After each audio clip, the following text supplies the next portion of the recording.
परिस्थितियों के बस हमें कभी संकट आता है तो संकटों में हमें घिरने के बाद भी हम उसका धन्यवाद करते रहते हैं। ईश्वर हमको हमारे उनके ध्यान में रहते हैं। शिकायत किससे होती है?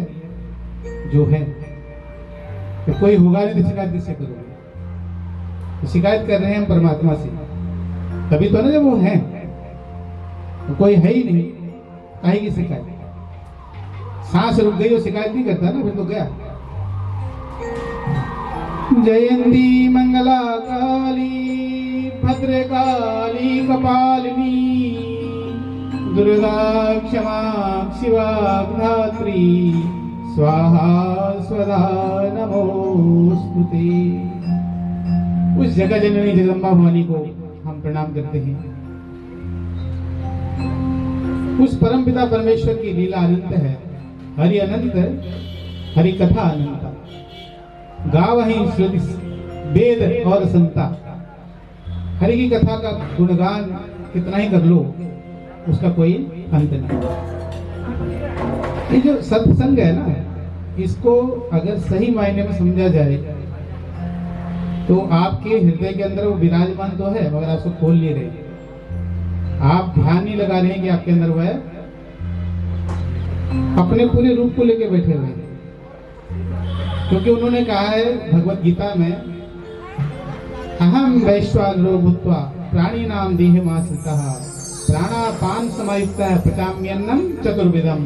मैं वैश्वानर बन के तुम्हारे हृदय के अंदर बैठा हूँ, तुम्हारे अग्नि के अंदर बैठा हूँ। जैसे जठराग्नि बोलते हैं ना, आजकल अंग्रेजी में बोलते हैं उसको एसिड, वो जठराग्नि जो है उस रूप में बैठा हुआ हूँ और तुम्हारे द्वारा किए हुए 4 प्रकार के अन्नों को मैं नित्य पचा रहा हूँ। तो भगवान श्री विष्णु की वंदना है, हमने की वंदना करी शांताकारम भुजग शयनम। पहला युग का आकार क्या है? शांताकार। जब आप शांत होते हैं ना तो अपने आप को समझ पाते हैं, जब अशांत होते हैं तो बिल्कुल नहीं समझ पाते। हिले हुए पानी में, हिलते हुए पानी में कभी शकल देखी है किसी ने? नहीं दिखाई देती है ना। जब पानी हिल रहा हो तो शकल नहीं दिखती है, ठहरे हुए पानी में शकल दिखाई देती है। तो ईश्वर को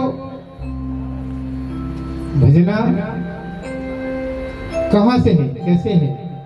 यही तो है सत्यनारायण जी की कथा। अक्सर सुनते हैं हम, महीने में सुनते हैं, खुद भी पढ़ लेते हैं। और कथा क्या पढ़ी आपने?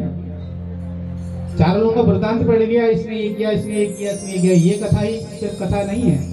कथा का अर्थ है आपका भजन करना, आपका उसका स्मरण करना, किसी बहाने से भी उसकी याद आ जानी और उन तक हमारी आवाज पहुंचनी, हमारी हृदय की प्रार्थना पहुंचनी। कितना पुण्य कारक दिन है बताइए। वसंत पंचमी, माघ का शुक्ल पक्ष का पंचमी का दिन।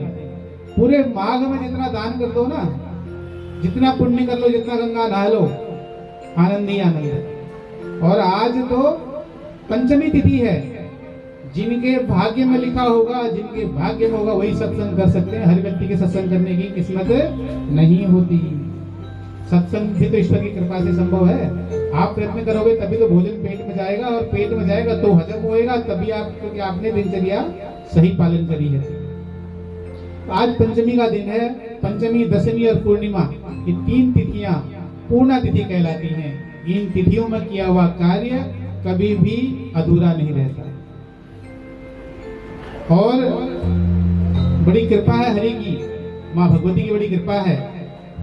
आज जिनके द्वारा ये कथा सत्संग हो रहा है उनका भी पुण्य जगह है, तभी इस दिन के दिन उनको मिला है। अनिल और दीप्ति बैठे हैं हमारे बीच में, उन्हीं के द्वारा आज सत्संग कार्य भगवान का नाम लिया जा रहा है और उन्हें पुत्र रत्न प्राप्त हुआ।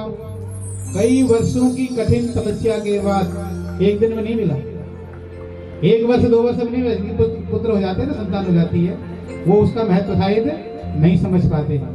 जब संतान कठिनता से हो या संतान कठिनता पैदा करे तो समझ में आता है कि संतान का क्या महत्व है। गुरुदेव बृहस्पति देवताओं के गुरु हैं।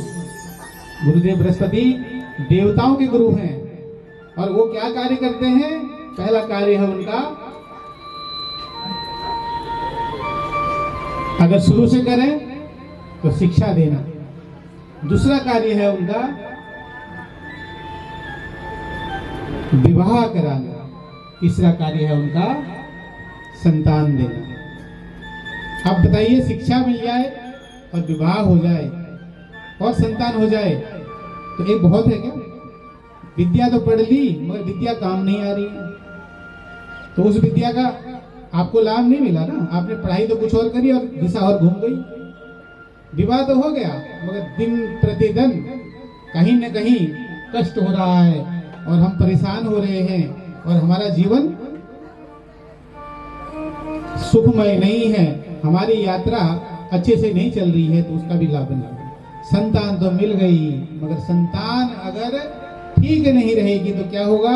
हमेशा हम परेशान रहेंगे। बहुत से बुजुर्ग देखे मैंने, 70, 75, 80 वर्ष की अवस्था हो जाती है और उनको संतान का कष्ट तब भी रहता है कि हमारी बिटिया अब ठीक नहीं है, हमारा बेटा ठीक नहीं है, कोई अस्वस्थता है, कहीं न कहीं से वो हमेशा चिंतित रहते हैं, क्योंकि बृहस्पति उनके लिए बृहस्पति देव की कृपा उनको पूरी नहीं हो रही होती है। तो देवगुरु बृहस्पति ये कृपा करते हैं। हम यहाँ बैठे हैं एक सत्संग के लिए, भाग्य से ये सत्संग अवसर मिला हमको सबको। समय का पता नहीं ना, आज है कल हो ना हो,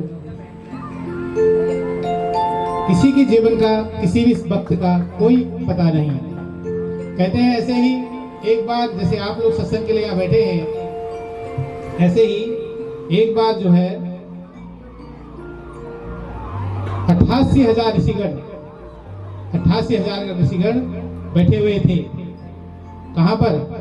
नैमिषारण्य में। श्री गणेशाय नमः।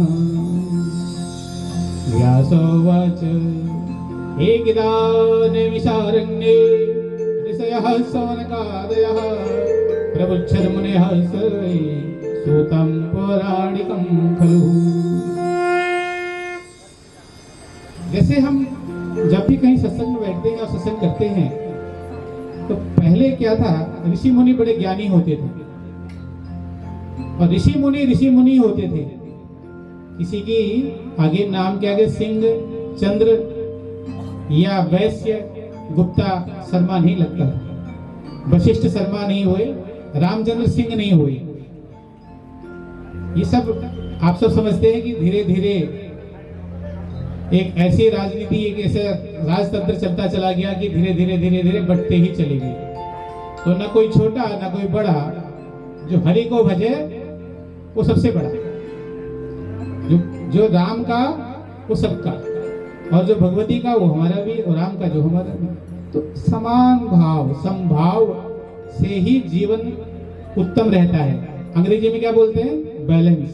Life is balance. अगर लाइफ में बैलेंस नहीं है तो गया, कभी इस तरफ भागे कभी उस तरफ भागे, तो जीवन में क्या है, भाग दौड़ी बनी रहती है। इसलिए लाइफ में क्या है, बैलेंस की, जैसे समभाव की, स्थिरता की अत्यंत आवश्यकता है। कहते हैं नैमिषारण्य तीर्थ के बारे में थोड़ा सा वर्णन बता दूं। नैमिषारण्य, एक बार ऋषि मुनि बहुत तपस्या करते हुए उनके मन में विचार आया कि धरती में ऐसी जगह ढूंढी जाए जो बहुत ही पवित्र पुण्यकारी हो और वहां हम तपस्या करें, भगवान का स्मरण करें। तो इतने सक्षम थे ऋषिगण कि भगवान विष्णु के लोग चले गए और भगवान विष्णु के लोग जाकर के भगवान से पूछते हैं कि जगह बताइए प्रभु कोई ऐसी जहां पर हम जाकर के भगवान की कथा, पूजन, पाठ, यज्ञ कर सके, कथा पाठ यज्ञ कर सके। तो भगवान ने बोला धरती पवित्र, सबसे पवित्र सृष्टि में धरती है, वहां जाओ, जहां बैठ जाओगे वहीं पर कथा कर लेना, वहीं पूजा कर लेना, वहीं स्मरण कर लेना, वो तो पवित्रता है। फिर भी ऋषिगणों के आग्रह पर भगवान ने क्या करा, एक नैमिष्य यानी कि रथ के पहिए को बोलते हैं नैमिष, उसको उठा आगे फेंका, बोला जहां ये पहुंच जाएगा, जहां रुक जाए वहां पर तपस्या करना, वहां पूजा करना। वो नैमिष्य एक बहुत घने जंगल में रुका, बहुत अरण्य मतलब जंगल, भयंकर जंगल, वहां रुका, तो वो बन गया नैमिषारण्य। और उस नैमिषारण्य में ऋषियों का तपस्या का स्थली बन गई। और नैमिषारण्य कहाँ पर? अभी भी धरती में, उत्तर प्रदेश में सीतापुर के आसपास नैमिषारण्य तीर्थ है ना, उसी नैमिषारण्य की कथा आती है सत्यनारायण भगवान की कथा में। हालांकि इस कथा की पुस्तक में भी बहुत सारे शब्द इधर से उधर से डाल दिए गए, सरल था ना इसको मिलाना। उस नैमिषारण्य तीर्थ में 88,000 सौनकादिक ऋषि बैठ करके चिंतन कर रहे थे, आने वाला युग बड़ा कठिन आने वाला है, लोग बड़े परेशान होंगे। कहां से परेशान होंगे? अपने ही कर्मों से परेशान होंगे।